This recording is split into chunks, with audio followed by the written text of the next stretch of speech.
So I've recently volunteered for the Israel Film Festival and would like to make this video about some recommendations for movies that I've seen there. Unfortunately, I can't really talk about a wide variety of genres.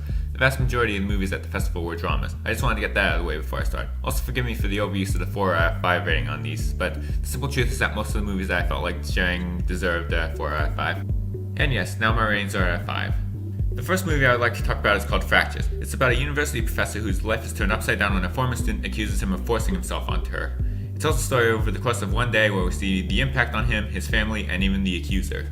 I've heard a lot of complaints coming out of this movie, and yes, it's not perfect. The ending isn't that great, and it's a little too, for lack of a better word, talky for its own good. But yet it still somehow managed to hold my attention despite this, which is unusual for me. It has great acting and an interesting story that should ring true internationally in today's climate, and I would recommend it.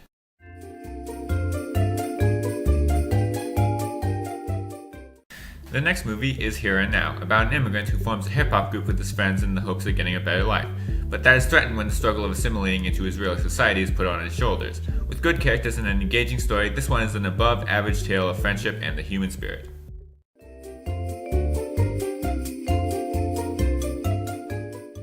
And now for a movie called Noble Savages. It is the story of a teenager who lives in a seedy neighborhood with his ex-junkie parents. Like Here and Now, it is about people struggling to live in a tough world, but this one is far more depressing and difficult to watch.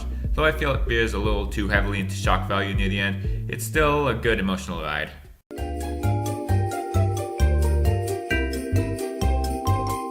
Keshawn is a documentary about the late Ephraim Keshawn, who was a legendary Israeli writer. Near the end of his life, he agreed to tell a story through a recorded interview. This movie revolves around that interview and uses the audio and animation to bring him back to life. He talks about his life experiences, including his time in a concentration camp and his career. This interview is interspersed with interviews of people who knew him. It paints a very vivid picture of the kind of person that he was, and the animation makes it a visually stunning film.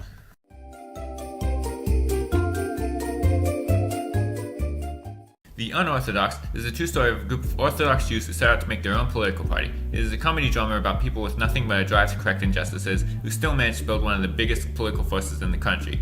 It is a lively, fresh, and funny underdog story with a somewhat depressing ending that shows that the party might have become the kind of thing that they set out to fight. And it's one of my favorites of the festival.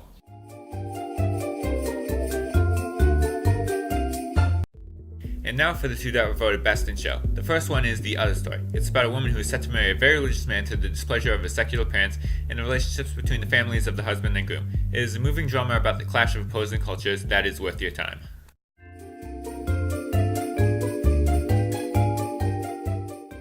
The second winner of Best in Show is also what I consider to be the best movie I've seen at this festival. Shoelaces is a comedy drama about an aging mechanic who reconnects with his special needs son that he abandoned as a child.